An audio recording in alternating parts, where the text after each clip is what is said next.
सरकारी बैंक्स में नौकरी करने की चाह रखने वाले युवाओं के लिए निराश करने वाली खबर। दरअसल सरकारी बैंकों में कर्मचारियों की संख्या लगातार घट रही है, लेकिन इसमें एक और ट्रेंड नजर आ रहा है, वो ये कि अफसरों की संख्या बढ़ रही है और क्लर्क घट रहे हैं।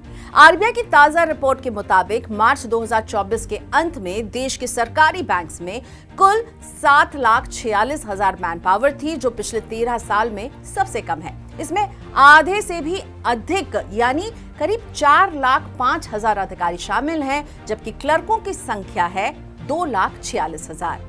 वित्त वर्ष 2012-13 तक सरकारी बैंकों में अधिकारियों के मुकाबले क्लर्क और सहायक स्टाफ का आंकड़ा ज्यादा हुआ करता था, लेकिन 2013-14 से जो ट्रेंड देखने को मिल रहा है वो ये बता रहा है कि अधिकारी ज्यादा हो रहे हैं सरकारी बैंकों में और अन्य कर्मचारी यानी मिड और लोअर लेवल का जो स्टाफ है वो घट रहा है।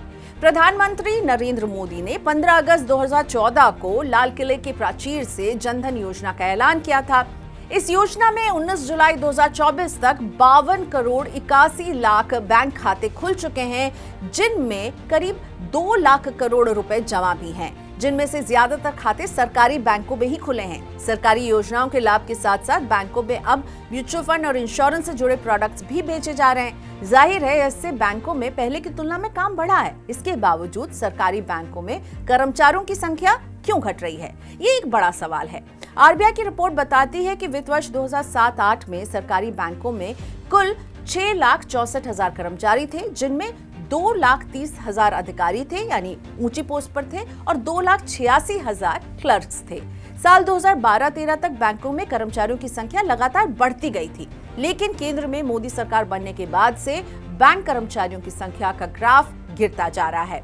भले ही ये पहले की प्लानिंग हो या फिर इत्तेफाक, लेकिन ये सच है। साल 2013-14 में सरकारी बैंकों में 8 लाख से ज्यादा कर्मचारी थे। अब इनका ब्रेकअप देखिए, इनमें 3,53,000 अधिकारी थे यानी सीनियर लेवल के ऑफिसर्स और 3,33,000 क्लर्क्स थे और 1,56,000 सहायक शामिल थे। साल 2022-23 में कुल कर्मचारियों का आंकड़ा घटकर 7,56,000 पर आ गया, जिसमें 2,57,000 क्लर्क हैं, जबकि अफसरों की संख्या करीब 4 लाख रही है। सहायकों का आंकड़ा घटकर 1 लाख पर आ गया। मार्च 2024 के अंत में सहायकों की संख्या 1 लाख के नीचे पहुंच गई है। रिपोर्ट में डेटा को जो रुझान दिखा रहा है, उससे तो यही समझ में आ रहा है कि आने वाले दिनों में क्लर्क और सहायक की संख्या और घटेगी, जबकि अफसरों की संख्या बढ़ेगी। तो आखिर सरकारी बैंकों में मैन पावर को लेकर ये ट्रेंड क्यों बदल रहा है? इस पर बैंकिंग एक्सपर्ट अश्वनी राणा कहते हैं कि टेक्नोलॉजी का इस्तेमाल बढ़ने की वजह से बैंकिंग ऑपरेशन में काफी हद तक राहत मिली है और इसका इम्पैक्ट मैन पावर में गिरावट के रूप में देखा जा रहा है। बैंकिंग वर्किंग कल्चर में क्लर्कों की कम जरूरत पड़ रही है।